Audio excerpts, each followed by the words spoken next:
Welcome back, another week of practice. I hope you are doing very well. And actually, before I start talking today, I would love to know about you. How is your practice going? Please write in the comments. How is it going? Which day you're in? Are you done with day 30? Are you almost at day 50 like I am?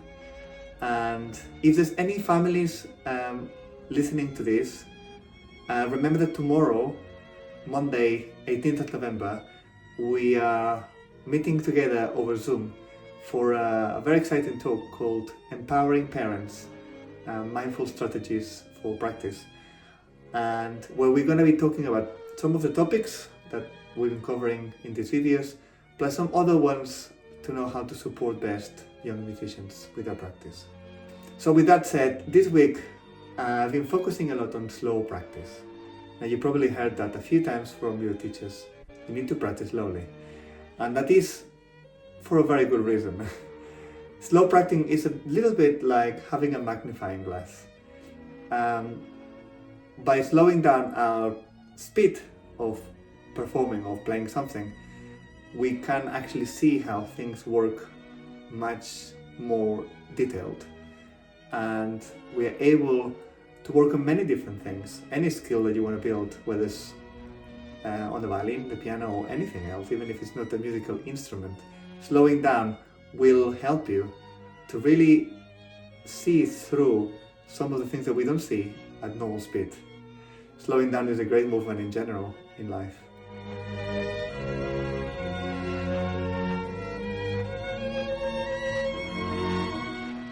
Now, this week I've been talking about different aspects of slowing the practice down for different reasons.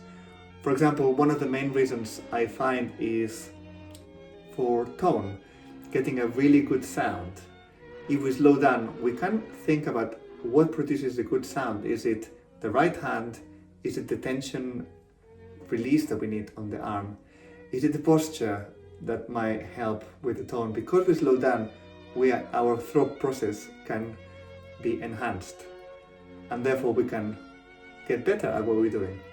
Another thing can be for precision, for whatever technique that we're working on, whether it is in the case of string instrument, whether it's to do with something to do with the bow technique. It can be as simple and as basic as a string crossing, being very precise, moving it at the right time to be able to produce a good sound and not make extra noises. Or it could be intonation, that's another thing that I've been talking about. By slowing down, we can really listen to each and every note and making sure that they are really in tune.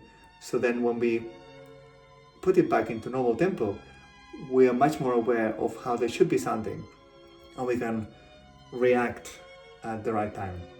So slowing down is giving us the tools to really look deeper into what we're doing, whatever it is. Even if it's rhythm, sometimes rhythm and precision can be really worked out that, okay, this is not clear enough.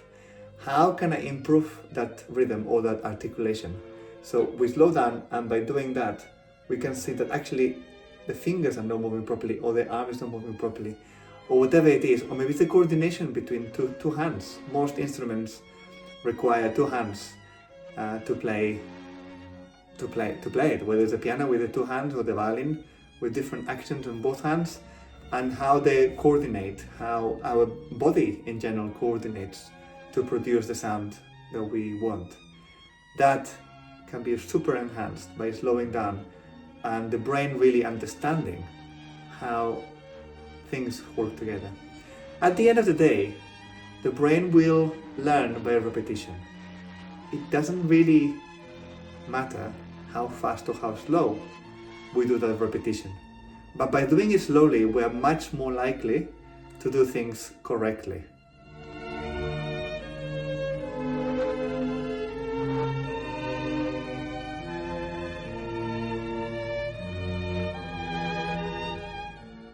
If we repeat things correctly, and we've talked about this before, by repeating things correctly is how we build up those connections in our brain.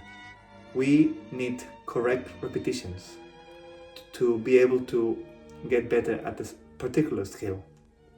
So slowing down is going to help us to ensure that correct repetition. We don't want to repeat something 20,000 times if it's not correct. It's much better to do it less times, but very, very well done, like correct and with the best options possible, best sound, best posture. And by doing slowly, then we make sure that that is possible. It's possible because we have a lot more time to get all these different variables in one place and make it correctly. Remember, I always say practice slowly, and the reason that I say practice slowly is that there's a rule. If you learn something slowly, you forget it slowly. In other words, you don't forget it very quickly. If you learn something very quickly, you forget it immediately also, because the brain has to have time to absorb. So the slower we do it, the better it is. So, next time you practice, please don't rush. Don't try to play through a piece, even when you know it. It's much better to work on specific sections slowly to improve whatever skill or whatever technique or whatever it is that you're trying to improve or your teacher has asked you to improve. Slow down, make it really slow and to the point where it's almost unrecognizable. Then build up the speed again to wherever you are. And you're gonna ask me, maybe there's some things that you can't do it slowly. There's certain, for example, in the violin, there's certain bow strokes that need certain speed. For example, now that is true, but if we slow down, we can make sure that we're doing the right movement and slowly, and then that by increasing the speed with the same movement, we will be able to do it much more clearly, much more clean sound. Again, sometimes it's not just the bow stroke itself, is the coordination between the two hands the problem when we're playing fast. So slowing down is going to make sure that that happens a lot better. And the brain will learn it much quicker. That's an interesting thought. Slow practice, quicker learning. Let me know in the comments how it's going, and let me know how I can help you with anything of your practice this week, next week, or in the future. I am really excited to be doing this practice challenge with you, and I hope this is helpful.